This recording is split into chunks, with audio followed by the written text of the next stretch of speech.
All right, let's talk about question 3. So, over quarantine, we have adopted a new cat according to the prompt, and we have recorded a couple of cat sounds, and then we have an approximate pattern for the cat sound when it's hungry and the cat sound when it wants to play. So now we face part of the question where the cat sitter is sending us a sound sample of a cat, not knowing what the cat wants to do, and now that we have received an audio signal, we also have created cross-correlation graphs of between that signal and the hungry sound and between that signal and the play sound. And then we actually had a cross-correlation graph which we can reference from below, and using that graph we'll try to solve two questions. Let's go with part 1 first and solve it part by part. The first part of the question asks us, is the cat more likely to be hungry or does it want to play? In other words, we are asking that does the sound sample we receive from the cat sitter resemble more closely to the cross-correlation with the hungry sound or with the cross-correlation signal to the play sound? When we're using cross-correlation as a metric, the higher the cross-correlation value of a specific time step is, the more correspondence there is between a signal and another signal delayed by that time step. Let's try to imagine that visually. So we know that cross-correlation is a metric that is based on inner product. And inner product of exactly what signals? Well, the cross-correlation is based on the inner product of a signal and another signal delayed by k time steps. Delayed by k time steps.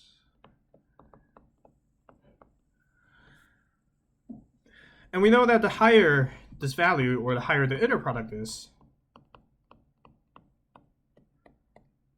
the more the correspondence there is between the two signals, or in other words, the more similar these two versions of signals are.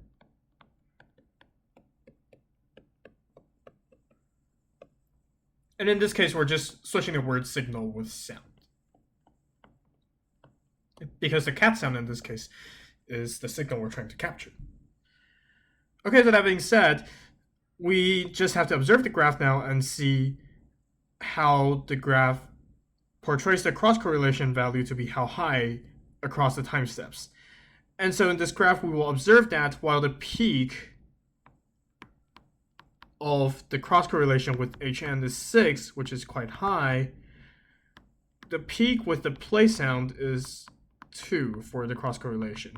And as we said before, the higher the value, which means the higher the value of cross-correlation, which means the higher the peak in the cross-correlation graph, the more similarity there is between the two versions of signals. So in this case, we see that our signal is ultimately more similar to the hungry sound than to the play sound, due to the peak of the hungry sound being significantly higher than that of the playing sound, which means that the cat is more likely to be hungry.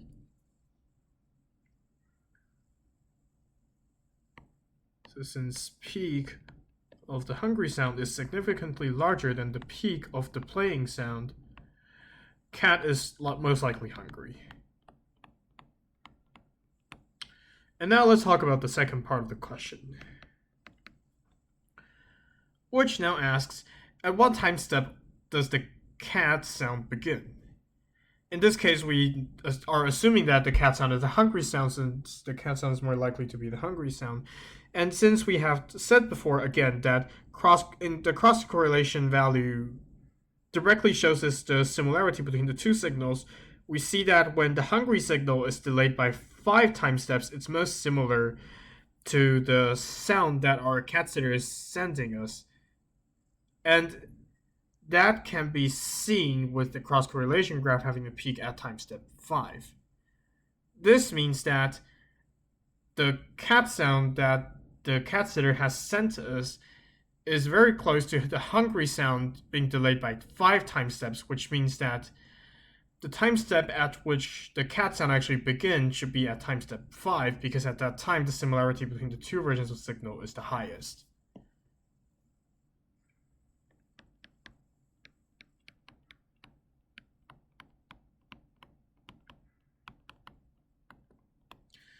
And to imagine this, we can have the original signal here. We can have the cat signal being delayed by 5 steps.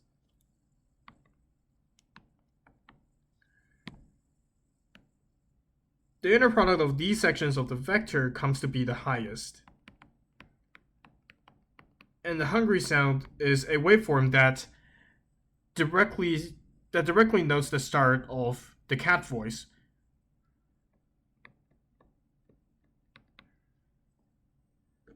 So since having a delay of 5 time steps grants the largest similarity, we can then also assume that it's likely the start of the cat voice is also at the 5th time step of the original signal. All right, so that's part A, and let's go on to part B. In part B, we are now assuming a time delay, and we also have the time delay of the signal, which means it's the time for the signal to go from the source of the signal, which is the cat itself, to the microphone. And we know that that delay is a really weird time that is 50/3 milliseconds. We would also like to assume that the speed of sound is 300 meters per second, and now assuming that there is no walls between any location on the 2D grid, which you see here, which seems to be a 2D layout of the entire house with the microphone, which location is the cat most likely to be in? Let's start this analysis off with a basic treasure of humanity and mathematics, which is that speed is equal to distance over time.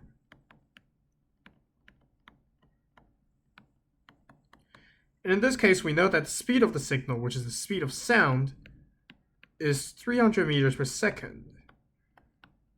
And we also know that the time it takes for the signal to have reached from its source to the microphone is 0.001 times 50/3 seconds. And this 0.001 comes from a unit conversion between seconds and milliseconds, which is that 0.001 second is equal to 1 millisecond. So we can actually calculate the distance between the source and the microphone now, which would be equal to 300 meters per second times 0.001 times 50/3 seconds, and that is equal to 5 meters. So the point that is 5 meters away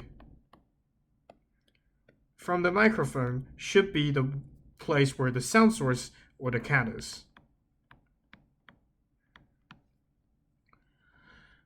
So then we will just have to use Pythagorean theorem and try to see which point has a distance with the microphone that's closest to 5.